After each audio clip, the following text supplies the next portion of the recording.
research if you're trying to understand, you know, your your target market or what people, it's just a really good opportunity. You can do personal interviews and set up an actual interview, like if you've ever been to the mall and they're asking you to take a poll, that type of thing. That's probably dating myself. I don't even know if they have malls that do that anymore.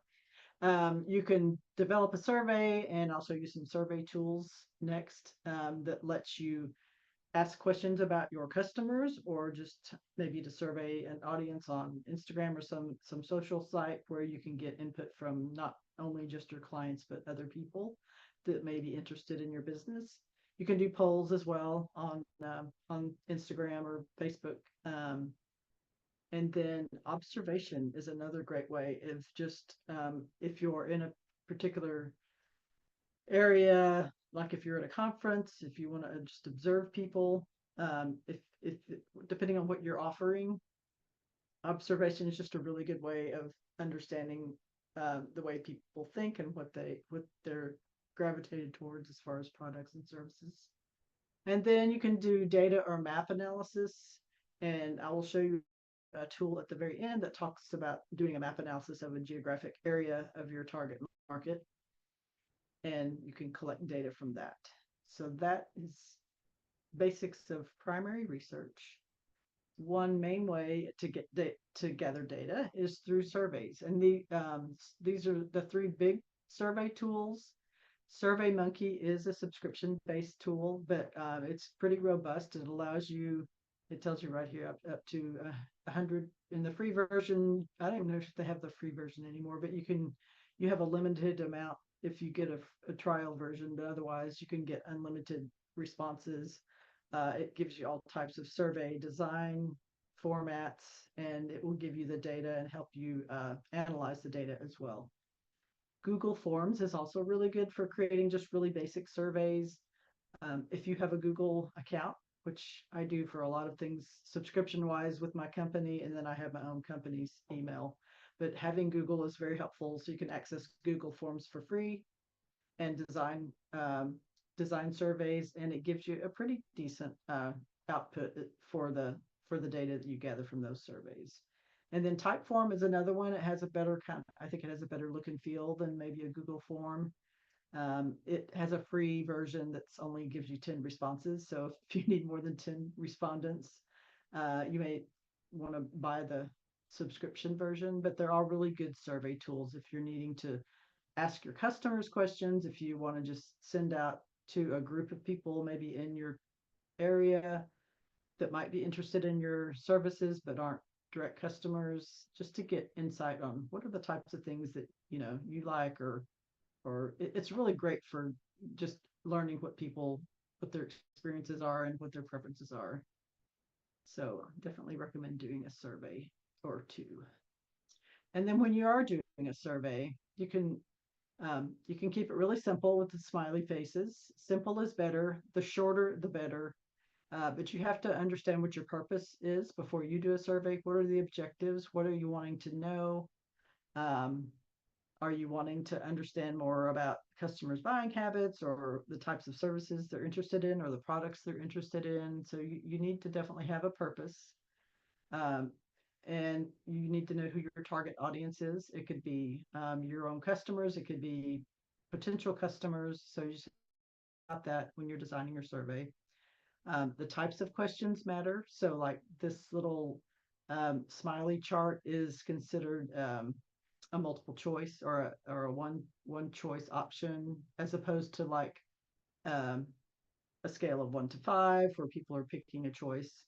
And then there's also what they call open-ended questions where people, I'm sure we've all taken surveys. So there's the open-ended where they ask an open-ended question and you answer with text. And those are really good for giving you more insight on what it is you're asking, other than just having a little checkbox that you can quantify. In fact, you can even take some of the questions that are qualitative, which is the open-ended questions, and you can quantify them to some degree. So if there's a theme that you see happening, you can see, okay, this many people like green shirts, or something like that.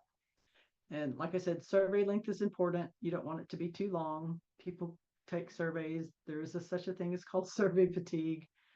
And so it's really keep it brief, keep it engaging, and then you can test it on your friends and um, family, whoever, to make sure that the survey makes sense before you actually send it out. That's always a good rule of thumb. Okay, and then once you've done your survey, you will want to do some data analysis. So data collection is usually from either the surveys or if you're doing interviews, you are somehow gathering that data. You're writing it down, you're recording it, uh, audio recording it. There's all kinds of ways to collect the data in addition to just doing either online or paper surveys. If you're at an event and you want to do a paper survey, that's fine. You just need to know that you're going to have to tabulate that manual information into like a spreadsheet or something. So I recommend using online tools as much as possible if you're going to do an online survey or a survey in general. But once you get the data, then you'll want to clean it. So if you, especially if you have questions that are open-ended, um, or there's questions that they didn't answer that particular question, you'll just have to clean up the data, make sure it's valid, that they're actually answering what you asked. Just kind of look through it all and clean out the stuff that doesn't really apply so that you can have really good data to do your analysis. And then part of your analysis can include visualization, like these charts here, which kind of gives you a visualization of your data to kind of give you an eyeball look at what the trends are.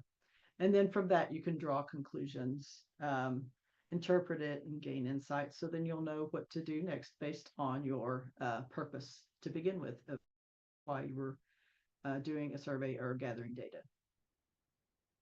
Okay, now on to secondary research. So secondary research, as opposed to primary, which is asking people firsthand, these are things that you can do online a lot. Some things you can get in print, but you're doing research on particular topics or companies. If you want to do some competitive intelligence and understand what other companies in your area that you're working in do and kind of compare how they get their clients and how they, all of that can be found a lot of times on a company website. Um, you can look at existing data and reports that are already out there. That's the quantitative statistic information. And then qualitative, once again, is the personal testimony or the written out responses to that appear in some of these survey reports that give you more of the insight than just the numbers. And like I said, you can quantify the qualitative if you start seeing themes appear. And once again, you can do online, or there are things you can find at a library or in a database about a particular market. There are market reports and things in print and online. So just be aware of that type of research. And both of them are important when you're doing research for your company. So understanding your target market. So I think a couple of you said in our discussion earlier, you could be really broad, or you could, do a general market area, or you can get really specific. And so I really like this graphic that, this is the total available. You can't reach all of those. You might be able to do this with your sales channel, or, it's expanded upon your really niche target, which is for your startup. This is where you would start, and then you can expand from there. So at the beginning, just focus on your most likely buyers, and that's enough to get started. So it helps to understand your offering, what problem does it solve, who benefits most, who is buying already, what are their similarities. When you research your market, look for trends and underserved niches, and it sounds like a lot of you have perhaps already done that. Craft your ideal customer profiles, which are the personas, which we'll show in a slide or two. Consider your market size, and can you realistically reach enough customers in that market? And there are also plenty of the gathering market data. There's plenty of free resources out there, as I think I'd already mentioned to some degree. You want to start broad to adapt your target market as you learn more, and then you can refine it.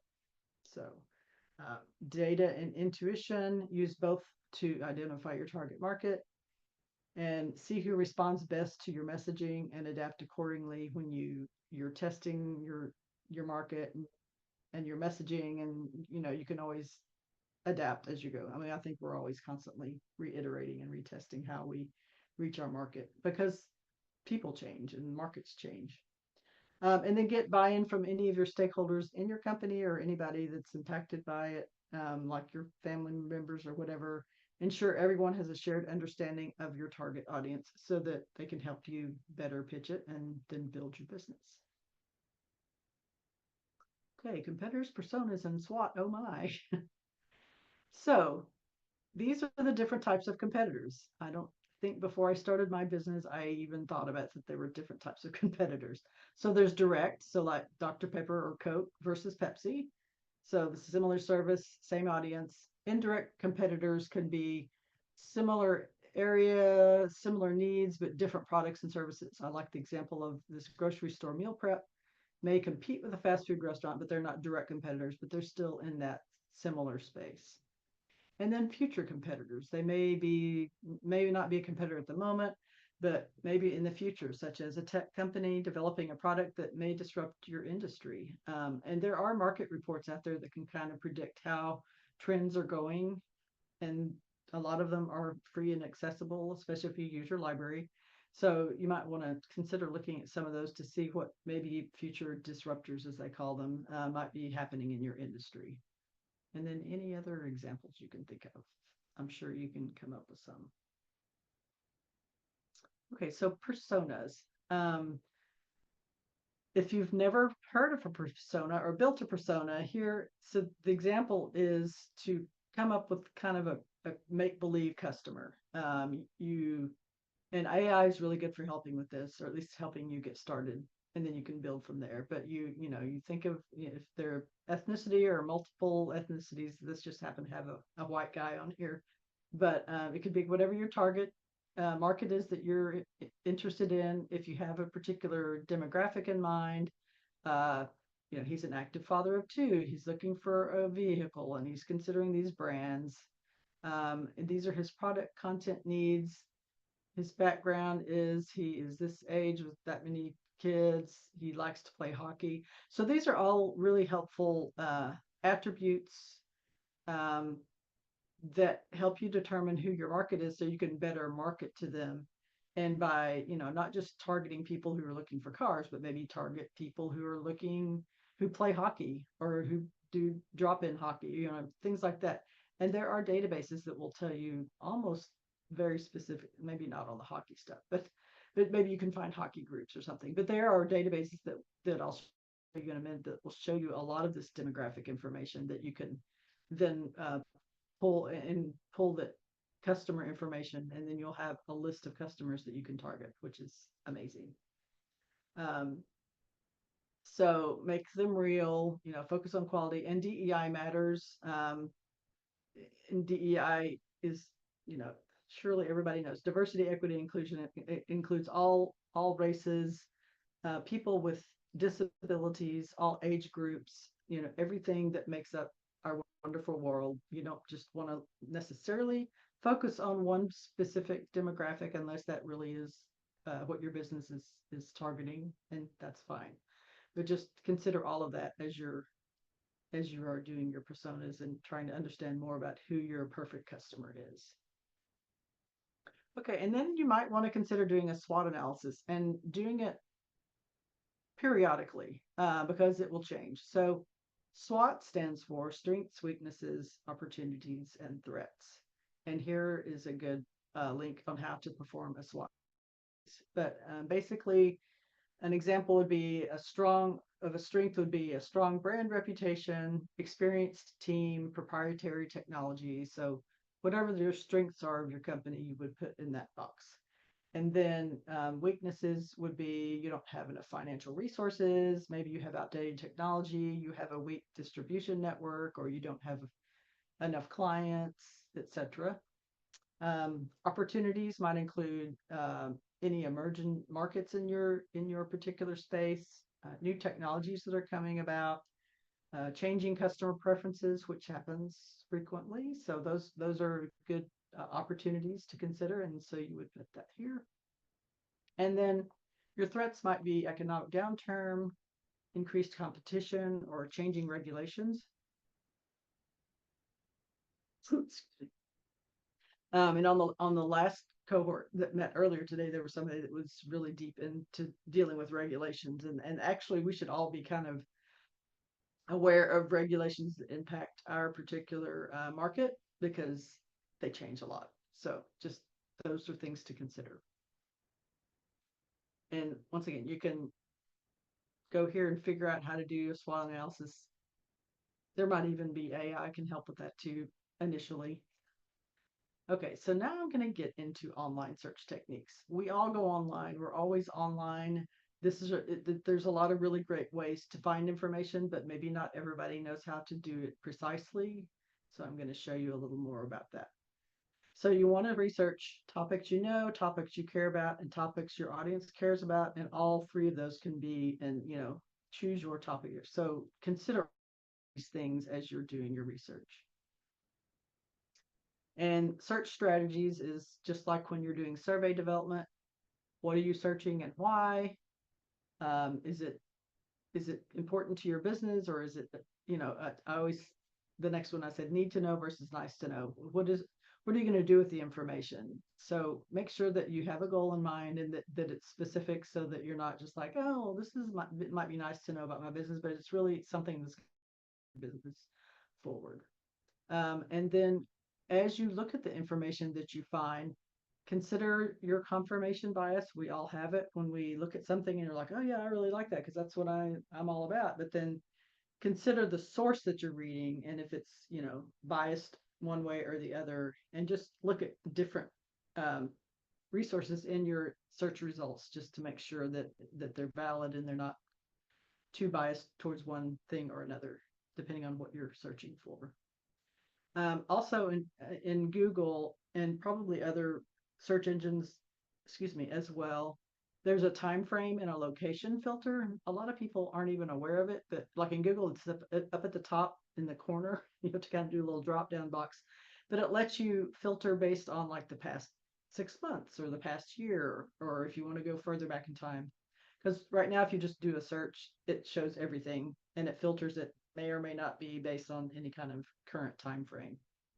And also you can do location filters when you're searching. A lot of times if you're in Google, it will narrow it down to your location, especially if you're logged in, it knows where you are.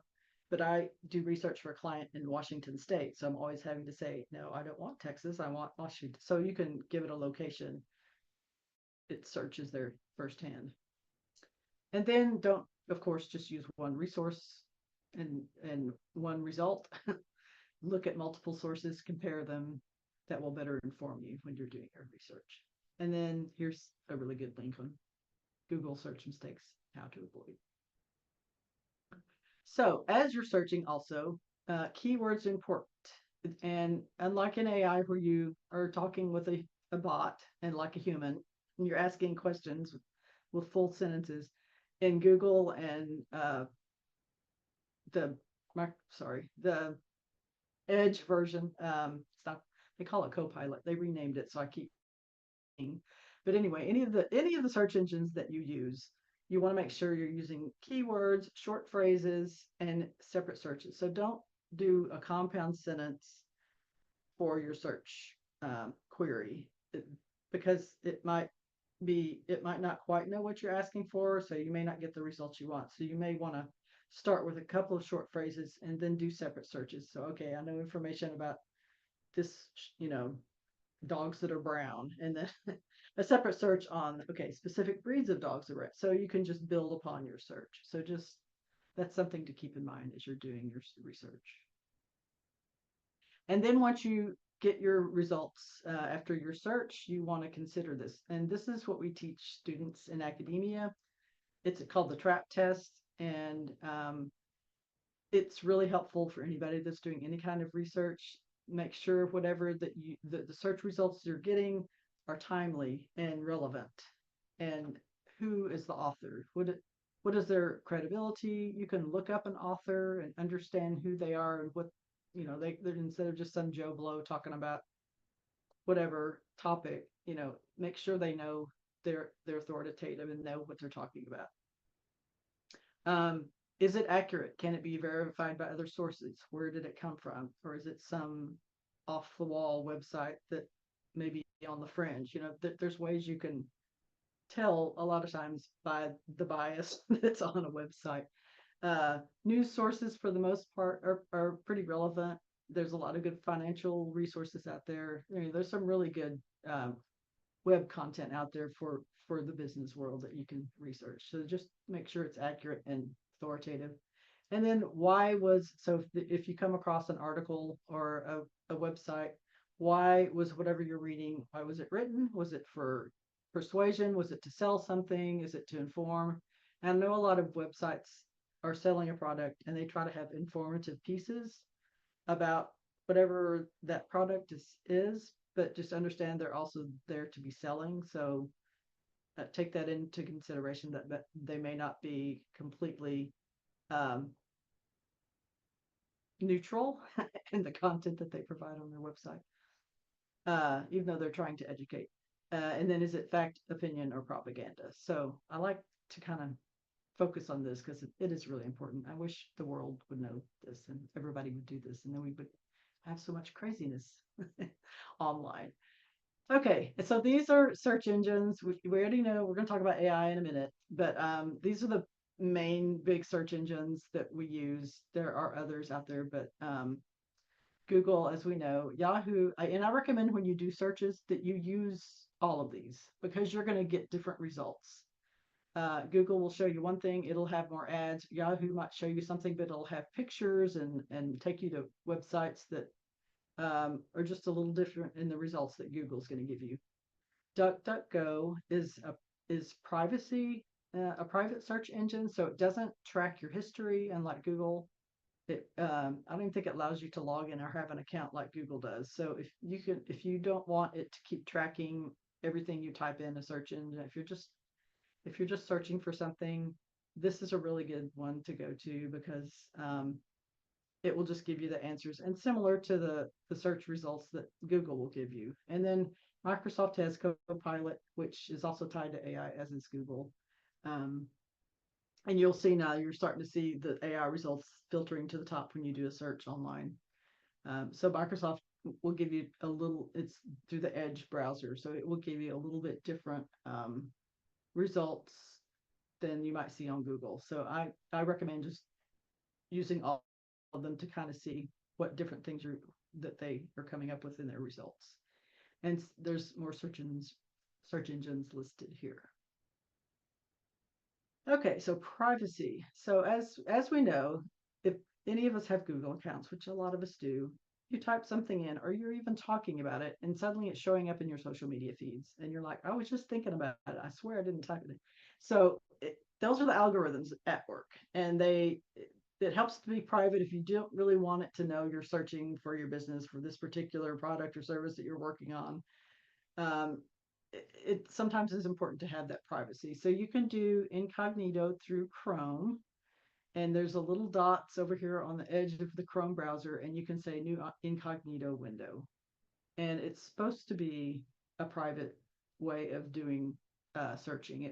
You don't have to be logged in. It doesn't track your history, which is good and bad because I like to have history, but sometimes I just want to search without having all of the tracking algorithms and stuff. The same one is for, and this is an old graphic, but it's the private window in Edge that lets you browse privately and do searching within. And then it's not called Copilot. I forgot to update the graphic. And then Tor is a completely private browser.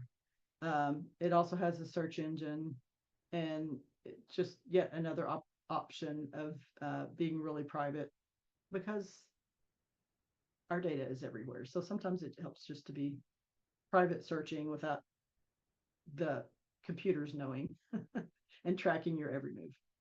Um, Logging in versus logging out, that's another way. If you're just, even if you're in Google, if you're not logged into Google, you can just stay logged out and it's a little more private, not completely private like these.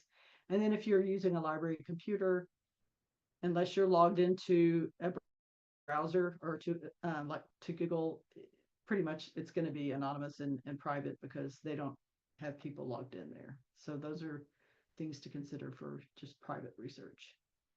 Okay, now we're going to get into some fun things. There are a few, and there are a lot more than I'm showing you, but there are some advanced search operators that will really help you when you're trying to refine your search. So if you've not ever heard Boolean, or maybe you did in school years ago and forgot what it meant, but it's in any connecting and specific ways of searching. So the and, the ors, and the nots. So those are the Booleans. So if you want to do project and construction, the results will contain both search terms, which makes it a narrower search result. If you want a broader search result, you can use or. So you want to research either contract or supplier, and it'll contain either contractor or supplier in the search results if you're trying to get a little specific but have broad results. If you're trying to exclude something, then you would want to use the not or sometimes the minus sign. In all of these, you can either try the plus sign or the word or the symbol, and just play with it and see what works. But so this example is infrastructure, not finance. So the results will not contain finance, but contain everything about infrastructure. But be aware that it also can exclude relevant results when you are using the not word. So just kind of be aware of that. Information technology and quotes will only give you search results that have the words information technology together instead of separate. If you did it without the quotes, you would get search results with information and technology. So it helps to, if you're really looking for something specific, to do a phrase in quotes. And then if you do the wild card, which is the asterisk, and you want it to be some form of structure, structural, etc., then you can use that asterisk wildcard and it will give you search results with all iterations of that word. Note that some databases also use the question mark or the dollar sign. And then you can do compound, project or work and hire. So this is almost like a math problem. It will contain the last search, so it'll always contain hire, and then either the words project or work in the search results. So that's all cool advanced search ways to do things. Here's an example of how to do information professional versus in quotes or without quotes. And then if you don't want to have the word technologist included in your results, then you could either put the minus sign or the not there. So you would only get information professional without the word technologist in the search results. And then the Arch, other operator, yes, I'm sorry. there was a question. What is the Yeah, symbol for or? Is it the, you have the straight let up me go and back. down? It's a straight, oh, yes, it is a, above your inner key is a straight line. I forget what the symbol is called. It's above the slash. Yeah, I see it now. So it's like a concatenation symbol. Thank you. That was a good question. Well, You it have to do was shift Susan's question. and hit and a shift in then that straight line. There's a name for it, but I forget what it is. Or you can just say or. Here's a really good one. It's using if you're shopping, if you have nothing to do with your business, but even if you want to know, what pricing is out there, you can do prices colon and then whatever it is you're searching for with the space bar, a space and then dollar sign and then the number. So by doing this search, I came up with hats that cost $1,000 or more. So that's a really helpful way to be really precise on how much things cost when you're doing research on pricing. So just thought I would throw that out there.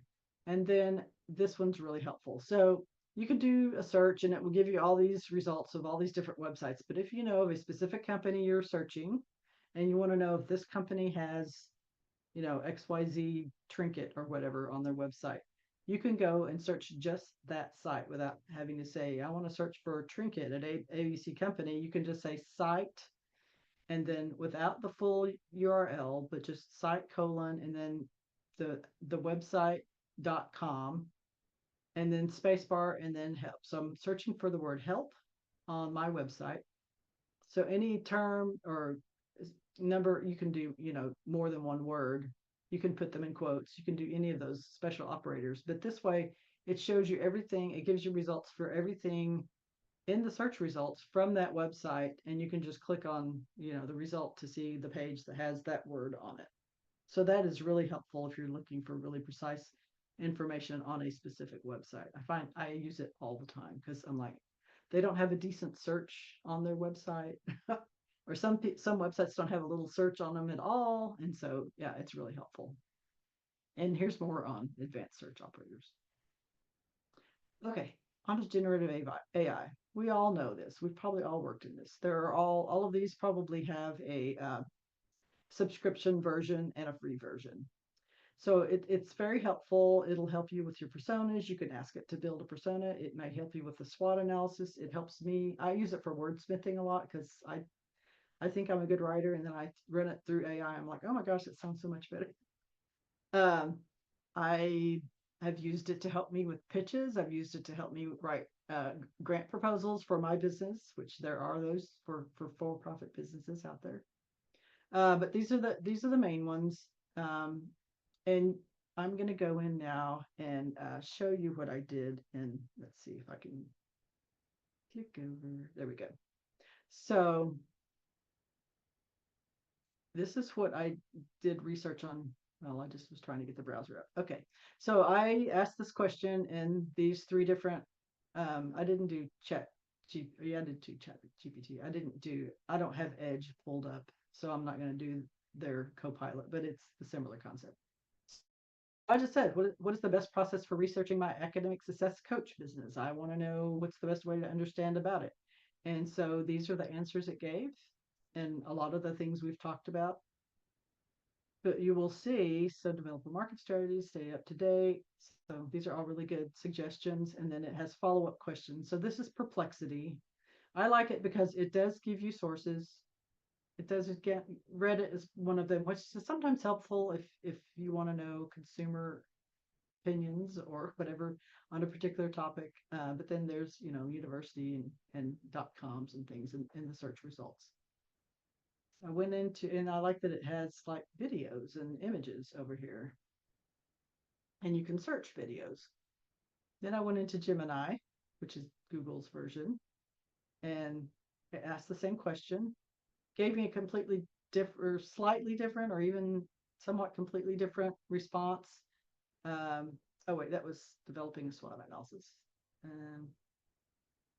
and that was actually helpful too. I've done a lot of things on Gemini. So all right, so it built me a SWOT analysis, and yeah, shows you the concerns, opportunities, maybe the competition, so things to consider. It's a good starting point. I wouldn't recommend this for your complete SWOT analysis, but it's always a good jumping off point. And then in ChatGPT, I asked it.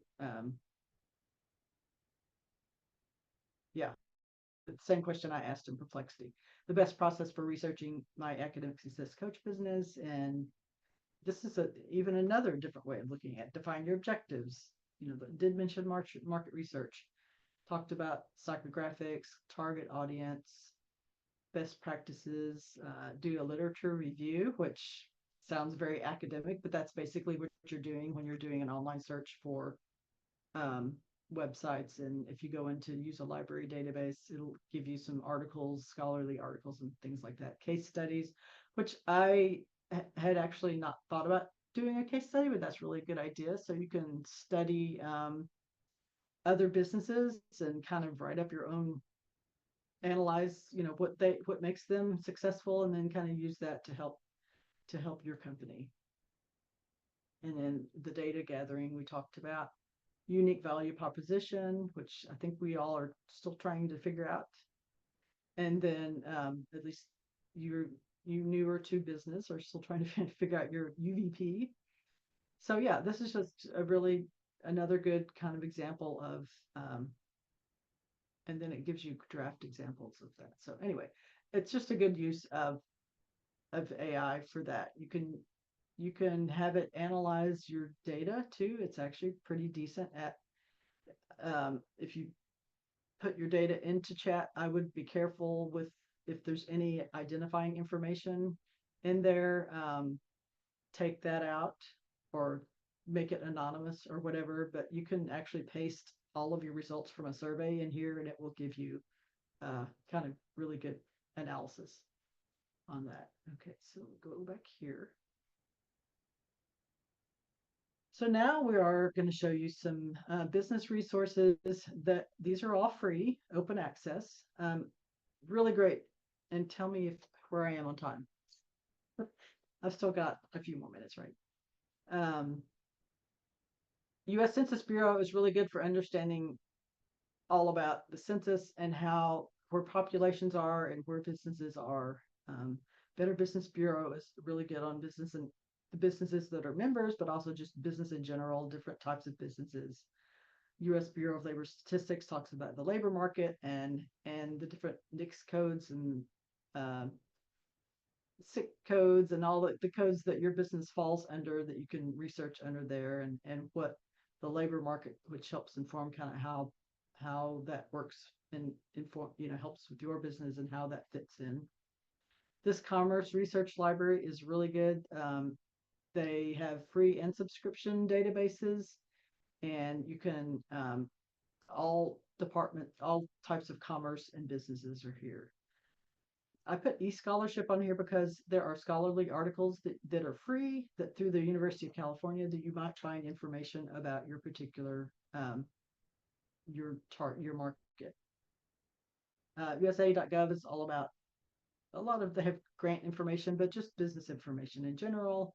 The FTC, it's really important to understand about fraud and ID theft, and it talks a lot about small businesses on there, as well as the Small Business Administration. They do a lot of market research. They actually can also help you with your business, of course. Here in the Dallas area, they have a Small Business Development Center, a couple of them, one in Dallas County, one in Collin, and they can help you research your market as well, help you with your business. It's just yet another resource. I've used so many. And then EBSCO is it's a library database, but there are free databases on here that might or might not be helpful. But it's also a good brand that a lot of especially academic libraries use.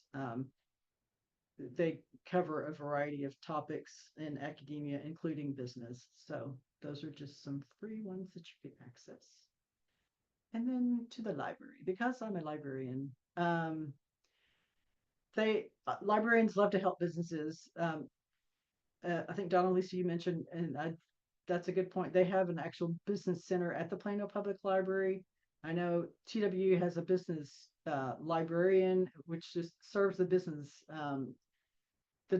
department or the division, but also I think they would help you. Most of these libraries you can go to in person, and they usually have support for just the public to come in and use their databases and their computers, and the librarians will help you because they're librarians and they're good at that. But I've linked to all of these. All of the links on here go to either a business database or a business section of their library and the contact information and how they can help you. The big thing I want to mention is this text share card. So if you have a library card, and if you don't, you need one at your local library, you can go and ask for them to provide you a text share card. I think it's good for a year. It allows you access to any library in the state of Texas. Now you may not have borrowing privileges online through Libby maybe, but you can go in person and check out books, including university libraries. If you have a text share card, they usually allow you to borrow materials. You probably can't, like I think I said, you can't access their databases with TextShare, or you can't access them remotely, but you can go in person and use them. And it's just a really cool thing to have. So even if you're traveling across the state and you want to go into like the Austin Public Library, you have your TextShare card, you can borrow, but now you drive back and return it. But there is that ability to do that. So I just wanted to make you aware of that. These are all really good business resources, and they have a lot of really good resource guides in these libraries. And that's not all libraries. This is just the ones I picked. There's a bunch in the Metroplex. These are just the big ones that I picked. Okay, now I want to show you switching gears, and we're almost towards the end. So this is a database, Plunkett Research. He's based in Houston. He has his database. It's more for the public to use and understand. It's not really heavy on statistics and financial information, but it's really good overview of industry and companies. And I'm going to just show you Plunkett real quick. Okay, I was locked out. I was logged in and then I hit the X. So you can research an industry. They don't have a lot of small companies, but they have public and private.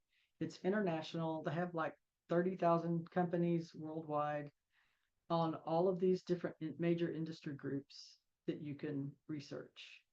You can research companies. You can see how companies line up against other companies in their space. It's just a really good resource. They have job seeker information, which might be helpful if you're trying to understand your market and who they're hiring, or if you need to hire somebody. They have archives if you want to know the history of an industry. And then there's these exploring trends and the top trends and statistics within each of these. And this changes as the trends change in these industries. There's always tutorials. There's video tutorials. They have a YouTube. You can go on and learn how to use Plunkett. And then they have these little one-pager PDFs, and I should have had it pulled up because it takes a second for it to load. But it tells you how to get for working with a small business and doing some research as a small business. And it's thinking. There we go. So, if you want to do a business plan, learn about the big guys, target new customers. So it's just helpful tips in order to use Plunkett. So that is one. And then the next one is Data Axle or Reference Solutions. This is in the Dallas Public Library. A lot of the bigger libraries have reference solutions, but not all of them. There's another one called Reference USA that's not as robust, but this one is Reference Solutions, and it's also fabulous. And actually, I'm going to go here because it's already pulled up. If my cursor will work. All right, so you can look at all of these millions of businesses. There's Canadian and US. You can look at white pages, historical businesses that may help you understand your market. If there's some history behind it, that kind of is really insightful. The jobs available, information on just the healthcare industry, which is massive in itself. And then you can also look at consumers and lifestyles. So I'm not going to, I think we're kind of running short on time. So I will let you click on this later, especially if you find a library that allows you access to it. But this is really cool because it will let you pull a list of consumers that you can target. So if you know of, and I'm going to do, let's see, zip code. And I want to know, let's see, 75762, that's Denton.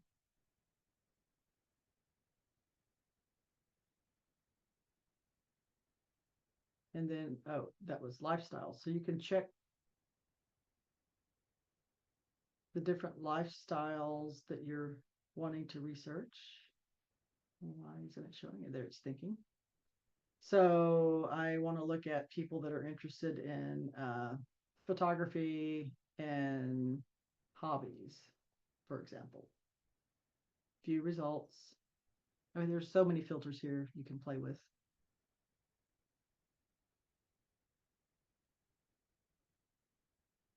So there's 73,000 results of people that are interested in those two different types of lifestyles. This is their contact information. You can download it. You can see where in Denton area they exist, and this was taking a while to load a while ago. You can definitely narrow it down so it's less than 73,000. It kind of gives you the heat map concentration, which is helpful to understand your market. And then you can put in this information on the map. Anyway, this is a really quick view of this, but it's a really fabulous tool to understand your market, to get data on customers that you can then send email blasts to or whatever. Okay, so that was pretty much it. Oh, I want to mention WorldCat. WorldCat is a world catalog. You can access materials from anywhere in the world. You just have to go through your local library to get them. But it's also got articles on there that you can look at and request. It shows you all of the libraries in the area that have a particular item that you're looking for. So if you can't find it, your local one, you can go to like a suburb next to you, and that's where TextShare comes in handy. So I just want to make that WorldCat is a fabulous resource for finding materials all over, and every library that does cataloging goes through this WorldCat program. And then interlibrary loan is hand in hand with WorldCat. Your library can get you can request any material through your local library, and they most of will do it for free. Some will charge you a small fee to request materials from universities or any library across wherever it's available that they can access it. So there are learning outcomes. That is my contact information. There's my puppy dog. Survey, if you want to do the survey, and then my references because I'm a nerd. So I can leave that up, or we will share the slides so I can exit out if you want me to. That is it in a nutshell, and we still got about 5 minutes left. So let me stop sharing. Questions, and were there some in the chat? Because I was not monitoring chat. Does anyone have any research questions? I know that was a lot of information, and a lot of different resources that you're going to jump to, back and forth. Anyway, any direct questions? Yes. Yeah, I have a question. I am looking, I'm hiring, and hiring has been a challenge. And so I'm looking at where I might find I guess, what did I say? The things that might attract the employee that I'm looking for. So, I know typically the employees that make the best instructors for us are either college age students or moms who've maybe been educators in the past and are home with children and want part-time jobs. But I want to know what would be attractive to them. And I don't know if there's like kind of a job, an employee kind of place to go. So that even though Plunkett is subscription, that would be kind of a good, because they had all that job information. You could also go to job hiring sites just to kind of get an idea, even maybe LinkedIn, maybe to find some of that information. But that data, that Reference USA through Data Axle has information on occupation, well, as well as the Bureau of Labor Statistics and occupational data. I know that's very broad, but that plus the Data Axle might give you information on customers. Let's see, businesses. I'm not sure about hiring. Yeah, that may not be the best one, but yeah, job hiring sites or the Bureau of Labor Statistics to give you an idea. It may not be. It should give you the different types of positions that are out there and the and even types of salary, what other, right, what the average salary. salaries are. And But even hiring like Indeed or some of the hiring sites will also give you that. If you just kind of search for the type of thing you're looking for, it kind of gives you an idea on salary and experience, qualifications, things like that. Thanks. Any other questions? So, yay, I'm glad y'all can go down some rabbit holes. There's a lot of rabbit holes, Marge. That's what I love about it. Although sometimes it can be detrimental. Well, we would like to take Simply hard. a virtual picture, if y'all don't mind. We want to do some promoting of your steps and your and your those of you that have websites and stuff, we'll start sharing that information. And I think we have those of you that have social, I think you put it on your application. So we'll try to tag you if we know what your tags are. And if you don't, that's fine too, because when you do, we'll keep up with you. Anyway, Donalisa, you want to do the picture, or you need me to? Nope, I'll do it since, yeah. So, I'll count to 3 and I'll take a couple shots. So everybody put your big smile on. So, all right, ready? 1, 2, 3. And let's do one more. Perfect. All right. All right. I'm glad you enjoyed it. I know it's a lot of information. I'm happy to answer questions. Feel free to follow up. And we'll get that deck out to you so you have her contact information and then all the links. All the links. Yeah, all the links. Everybody And have a listen at really the end as well. thank you again, March. We really appreciate you doing 2 sessions for us. Certainly. Yeah. And, Yes, thank you. and we will see everybody on Tuesday. Oh, I had one question. Should we send like our website links in the chat or? You know I have yes, that would be great. We'll capture that, right, Donalisa? If they're put in the chat. So I usually don't put websites on in social media, but if you have a social media tag, you can throw those in the chat. If you don't, then don't worry. It's not a big deal. Well, you We'll can put your put, name and your business. you can go ahead and put your websites there, because if you have some, normally we do a press release, and with this accelerator, because it's happening 2 of them, and then we also have so many people that are website building. I was thinking we might do a post release, like how far we've come.